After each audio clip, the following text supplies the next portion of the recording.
Welcome back to another episode of this Football Manager 2022 save with Manchester United. This is episode 3. So I'd like to thank people for supporting the previous videos, also supporting the channel in general, because there's a few people that have watched all my content from FIFA to Football Manager. So I'd like to thank you guys for tuning in and dropping comments, also leaving likes as well. So anyone clicking on this video, before we get into any content, just drop a number in the comment section. Let me know how long you prefer Football Manager videos, even if you don't like my content, even if you're just going to click on the content and leave. Just give me a rough idea of what people in the Football Manager community like in terms of how long they like their videos. Because I feel like the last 2 videos were really long. They they could be dragged out, but that's how I get when I play Football Manager. I go into too much depth to the point you'll be sitting here for hours on end. So yeah, drop a number in the comment section. Let me know how long you like the videos. We're at the start of season 2. Well, not season 2, but this is my actual first season as the manager of United. If you watched the first video, you would know I simulated to January, then took over, and then I played games off camera, and then yeah, I just played the Champions League final and the last game of the season in episode 2. First thing I want to get into in today's episode is recruitment. Yeah, this is the business that I've done over the course of the summer.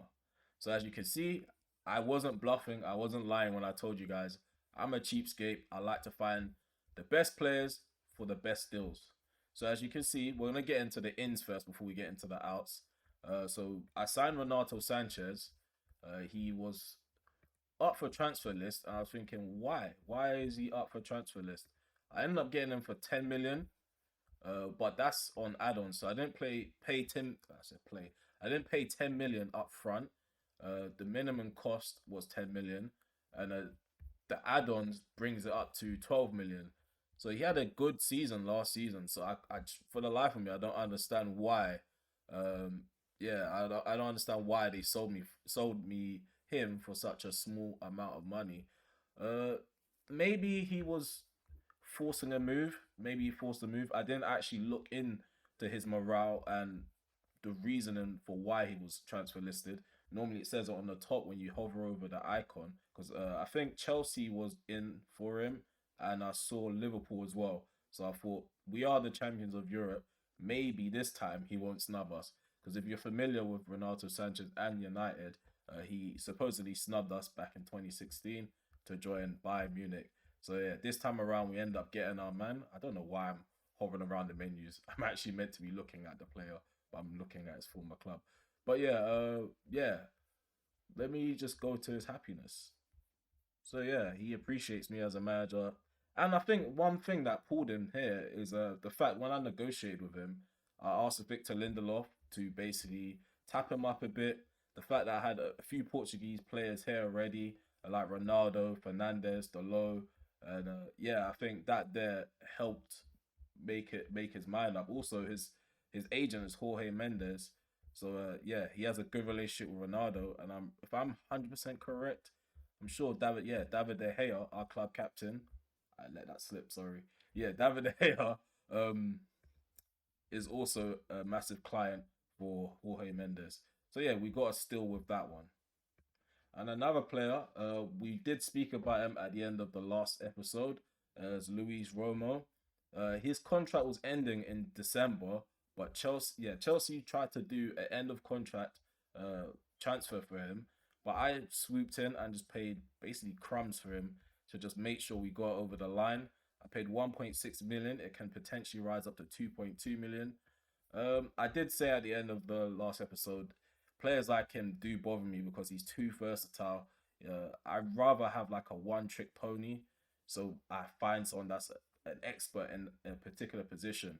But I thought there's no way I can pass up on a deal like this. Luis Romo, he comes with high expectations. I know he only played in the Mexican league, but these numbers here are too good to just ignore.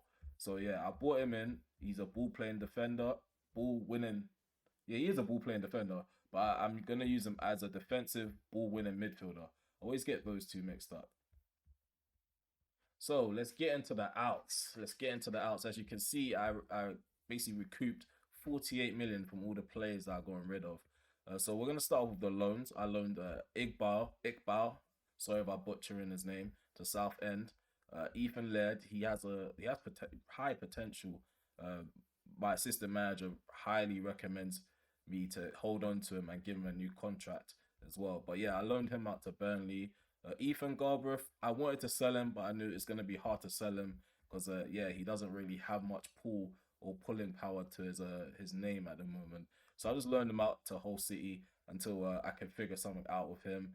Hugh Hill, he kept like basically pushing for a loan move, even though I wanted him to stay in the reserves. I think I mentioned it in the first episode. I don't like loaning out too many young players because I want the reserve team to have the best youngsters so they can win the most trophies at the youth level as well. Reese Devine, he got loaned out. Yeah, this guy, yeah, I don't really want to mention his name at the moment, but yeah, I loaned him out. Um, no one would have no one would have paid for him. He hasn't really played for me much, and he hasn't had much pulling power to his name. So yeah, his market value wasn't high enough for anyone to want to buy him. So he got loaned out to Ajax. So yeah, I won't be using him. Hannibal, I loaned him out as well. And here's the people that are gone permanently. So Cavani, nobody wanted to sign Cavani for a fee and also pay his wages. So the only way for me to get him off the books, I had to take a hit. So I ended up selling him, or not selling him, giving him away for free and offering to pay wages. Yes, I know. I'm gonna take an L. We're basically doing what we did with what's his name, Alexis Sanchez. That's the guy.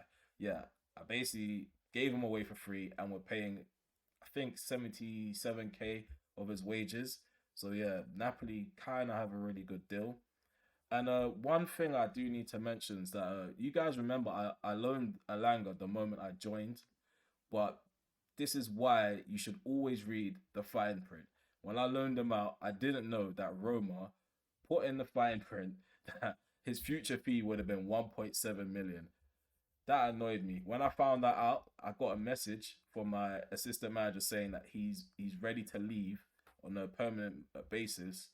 I saw 1.7 million, my jaw dropped. He had a really decent spell at Roma, and he also has decent potential as well. So it's quite annoying that I've lost out on him. Yeah, us United fans love Alanga. We love players that come through the academy in real life, so we cherish them when we play video games. Yeah, I am that kind of fan. So with Alex Telles now, I ended up taking a hit with him. He was really poor at the end of last season. Uh, I did manage to recoup money actually because Man United only paid 13.5 million for him. I sold him for 17.25. Not a lot of profit. But yeah, he ended the season with a 7 rating, 7 average rating. But yeah, for me, I couldn't get the best out of him. So I ended up. So with Eric Bailly, there was no chance of him pushing Varane out of the first team. Maguire was a bit solid towards the end of last season. Also Lindelof as well. And Twanzibi, someone that I would want to hold on to and give him a chance to prove himself. That's if he wants to stay and do that. But again, he's in front of Bailey for me because Bailey, he's not reliable at the back. He's always injured and he's very rash as well. I don't know why. Yeah, you can see it here. Decisions. That there is really important for me. If you're centre back and you're meant to be helping me protect the goal and also keep clean sheets, we don't need things like this. So yeah, I've adjusted it since the first and second episode. Now a 9 is poor. It's not average anymore. Because yeah, that's the standard I want for my players. So if you have a 9 in the areas that you do need to have in your particular position, yeah, you need to either be sold or if my scouts bring you to me, that is going to be discarded straight away. Let's get into staff. I do have a few new staff members. I didn't make a note of them, which is really bad of me. I should come really prepared for things like this. But I'm just going to go off what I remember. So Nicky Butt is my new assistant manager. I highly rate him. I like him as a character for United as well. He was technical director before, but if you're familiar with what's going on at United, he ended up leaving because he didn't like the direction it was going. But yeah, someone like that I need in my in my staff, my team of staff. So yeah, he's got a professional personality, and also let me see his man management skills. I think yeah, that was one of the main things that drew me to him. People management is good. Potential. I don't really care for his judgment on players in the team. I just need him to be useful in terms of the people management, so I can make like the best choices when going into like talking to players and the best. Just he helps me with my judgment sometimes. That's what I need in terms of people management. So as you can see, I got rid of Darren Fletcher as technical director simply because he was one, he's a poor technical director. Two, he was taking up an extra spot because for some reason United have this thing where they have people doing two roles instead of finding people that are experts in that role. So what he was doing, he was a first team coach and he was technical director. So yeah, we mutually parted ways and I started hiring people. We do have a few regens. If you don't like seeing people using regens, you think it's a cheat, then it's whatever, man. I'm having fun. But yeah, I found this guy. He's out of this world. He's a defensive coach, and this is exactly what I'm looking for in terms of people in the backroom staff. I got rid of what's his face, Eric Ramsey as well, if that's his name. I don't know why he's there in the first place. I have bolstered my performance analysts. So Aldo Dolgetti, that's how I pronounce it. He's been added. He's an excellent performance analyst, and those things there are really crucial when you're trying to build a squad that are ruthless in every game. So every every report that we get in terms of the opponent in the league is going to be really crucial. So we don't need anybody that will miss a step. So people like him, I will have to get rid of him. I haven't even clicked on him until now. But this, if you're trying to start a save and you're starting with a good enough team to like get rid of people and bring people in, avoid people like this. Tactical knowledge is really important for an analyst. This is decent, but you need both of these. You can't have one or the other, especially when you're trying to challenge for titles and yeah, be back on top. If you're a team that's fallen off, there's a reason why they've fallen off because you've got coaches that aren't really good enough. Just to add, I'm really close to getting rid of John Murtaugh because every time I delegate something to him, he comes back and says he's unable to reach terms with the person, so he delegates it back to me. So he's technically useless. There's no point of having him there because every time I try to negotiate with a player, whether it's a new contract or a young player coming in through the youth ranks or someone that I'm trying to sign, he delegates it back to me because what I do sometimes, I like to find very not very cheap people. I like to find the best deal. So I will do the negotiations and put the offer in. But in terms of contracts, I normally delegate it to the director of football, and he just can't do that one part. Like literally, that's all I want from him is to do that. But yeah, he seems to fail at doing that. So yeah, if you can see this negotiating, avoid this as well. Try get 14 or 15 minimum. Don't settle for 10 because they're just gonna delegate it back to you because they won't be able to get anything over the line. Okay, so here's the technical director. His judging of staff ability is 18. His negotiating is 18. So what that means is when he's out looking for new staff members, when he's out renewing contracts for current staff members, he's going to be really good at negotiating. He's going to find the best deal for our employees, for people that are trying to join United, and people that are trying to sign a new deal. And as you can see, he has a good reputation as well. So he has decent pulling power. Let's take a look at his personality. Fairly determined. So that's something you would need in someone that's negotiating deals for your club, whether that's director of football or technical director. He needs to be determined to get the deal over the line. So as you can see in preseason, we had a really good preseason. We ended up winning the Club World Cup. I'm not too sure if you guys wanted to see that, so I just went ahead and played it myself. As you can see, we played really well in the Club World Cup. Ended up beating Manchester City in the final 2-1 after extra time. Fred did get sent off, which really annoyed me. Luke Shaw got injured as usual. And yeah, in terms of the preseason, we did really well. We funked our own reserves. Do you know what I did? For instructions, I did tell them to lay off them a bit. So I turned down the intensity. I turned down I just turned down the intensity and the creativity because I didn't want them to burn themselves out before the Fulham game. So that's the first league match of the season against Fulham. I didn't want them to risk burnout, and on top of that, I didn't want them to injure anyone or injure themselves. Even though I told them to tone down the intensity, they still went out and funked the reserve 6-1. But yeah, that's something that the reserves will need anyway. They need to experience embarrassment for them to mature into good footballers. Last but not least, here's another target that I have. This is one guy I'm going to be tapping up. If I don't get him in this window, best believe I'm going to get him in January. If I don't get him in January, I'm going to get him next summer. So I marked him as a top target. So yeah, I'm going to mention it from time to time, a few episodes here and there if I don't get him in this window. But yeah, I'm going to be tapping them up. I'm going to be getting people like Sancho, Rashford, like anybody that's in the England squad that he has something in common in. I'm going to get them to unsettle him. Yeah, when you want a player, you got to do what it takes to get them. What Dortmund want, they want 96 million. So in my budget, I do have 107 million, but I don't want to spend it all straight away. I want to, if I was to do something like that, go in for like a 96 million deal, it will be in installments. But one thing I did notice, when you try to go for certain players, so I tried to go for Barella. Not to offend anyone, but when it comes to foreign players that play for big teams like Inter Milan, you're just gonna get ridiculous numbers. Like I don't know where it is with European clubs. Yeah, Barella, they tried to ask me for 120 million.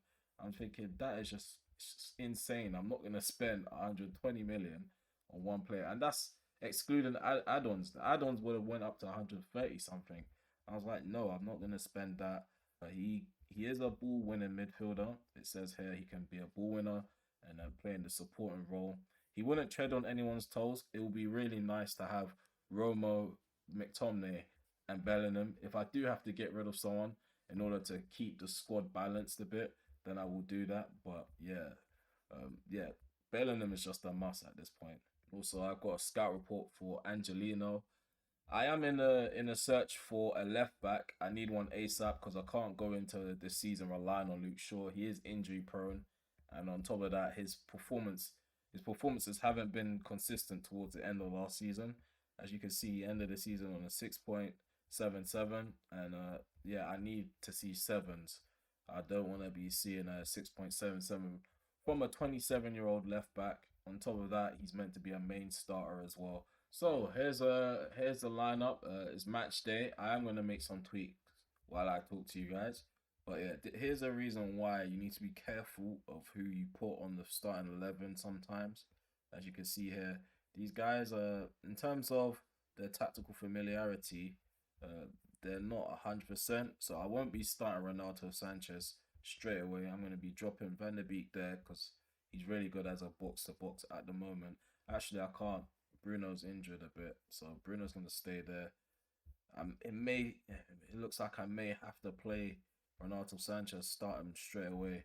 I don't have an issue with him as a player. It's just that yeah, I don't like to start new signings straight away and throw them into the team. I like them to get familiar with the tactics before they start kicking the ball. So guys, this is gonna be the team that I start with. I know is not the strongest. I know I could probably do way better in terms of the personnel in the squad, but these are the guys that are fit and 100% ready to start. So we have Van der Beek at cam. Matic is going to start the first game of the season. If it is looking too bad for him out there, I will bring on Romo, give him his debut. We have Luke Shaw at left back, obviously. It's the only left back we have in the first team. So, guys, we've kicked off now. Yeah, we started the game off. Obviously, we have a lot of possession at the moment. But we just got to let the game warm up. See already, Luke Shaw's he's got an issue with his knees.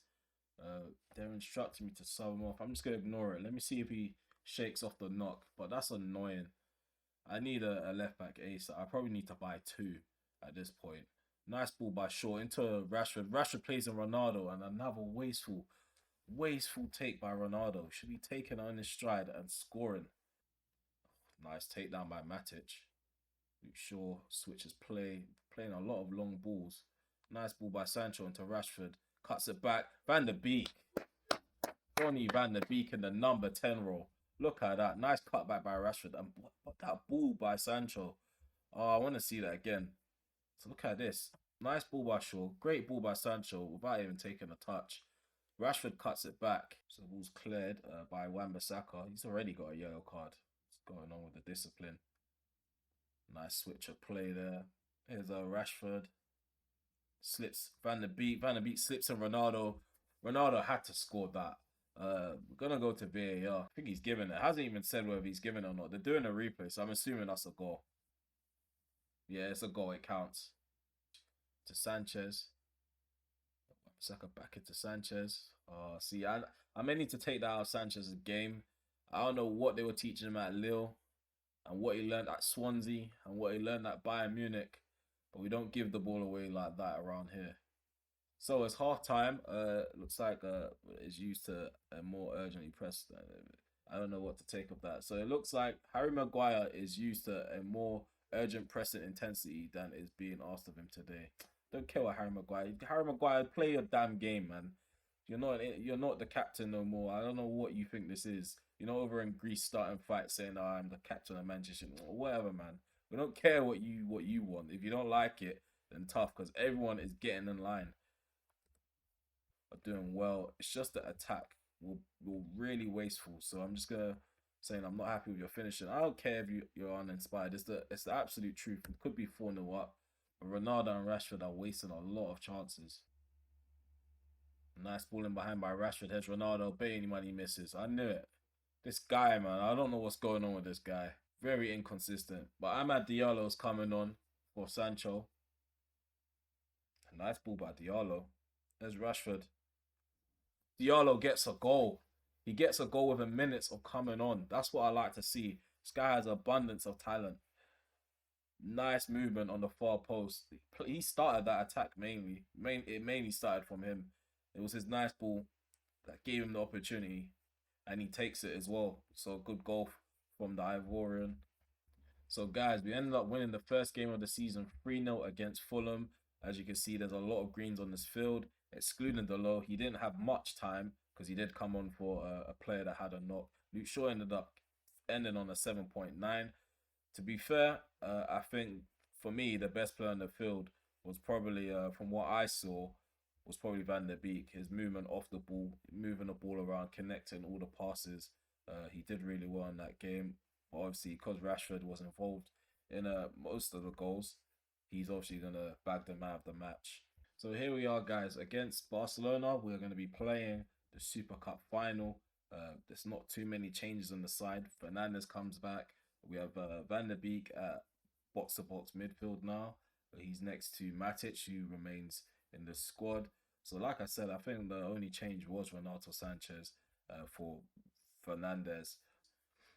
PK is getting on with age, so if we can press him, press Bosquet as well, going hard on him. He's a bit of a wuss. So we've kicked off. We're against Barcelona, like I mentioned before. Let's just settle in. Let's see how the course of the game goes. The time is going a bit fast. Yeah, we've got our first highlight now. There's Rashford to Matic. Squares it into Varane. Ronaldo drops deep to come get the ball. We are passing the ball a lot shorter, so I've tweaked my tactics in order for this to happen. And look at that, Rashford gets a goal. We have a VAR decision to be made. Nice head down by Ronaldo into Rashford. He's checking the goal. Daniele Ozzorato has said it's a goal, so we take the lead very early on. But like I was saying before, I have changed my tactics a bit. Before, I started off really direct because I didn't want to force them to start playing a different type of game from the moment I joined. But because I had some of them, a whole preseason, I started implementing a few changes. And yeah, playing shorter passes, and Jurgen press as well. So I like to keep a lot of possession, like I said in the first episode, but I like to press as well. I don't like to see people ball watching. So our XG is quite high. We're at half time now. Again, Maguire, there's a complaint about Maguire. He's used to urgent pressing. But this guy, I don't know why he speaks about urgency. Just a little sidetrack. Look at his pace. You barely have pace. You do have decent stamina, but you can't keep up with intensity. Like, what do you know about intensity? You wouldn't know intensity if it slapped you in the forehead. There's a Maguire and the beat. Nice ball into Ronaldo. Watching where. Oh, he actually scored it. Back your players. Back your players. Ronaldo actually walloped that into the goal. 2-0 against Barcelona. Look at this. I wish they would speed this up. Nice ball by Sancho's been playing a lot of nice balls. Since I've joined, I've spotted that this guy has a little bit of a little bit of a pass on him. Let me take off Ronaldo and bring on Martial. Let's not forget about, oh my days, we conceded. Just as I'm making changes, Araujo has pulled one back for Barcelona. There's a Wan-Bissaka. Nice pass into Ronaldo. Come on, that's not offside, man. Go away. Awarded. There we go. 3-1. So, yeah, guys, Barcelona have scored a consolation goal. Let's take a look at this. While I was getting my charger, this is what transpired. Yeah, Pedri, he lays it off. There's Sergio Busquets. Yeah, De Gea should be doing way better. So, guys, we are the Super Cup champions. David De Gea is holding his first trophy aloft for United. His first trophy he's holding up for United. We need to see more this season. So, we have the draw for the third round of the Caraboa Cup. Let's see who we get. Draw it like this. Draw it like this. Oh, we got Stevenage. I'm not going to underestimate them. We already know how funny football can be. But yeah, it is nice to get an easy tie. Let's see if Man City got an easy tie because they're... Oh, for once, they've actually drawn a Premier League team early on in a knockout phase.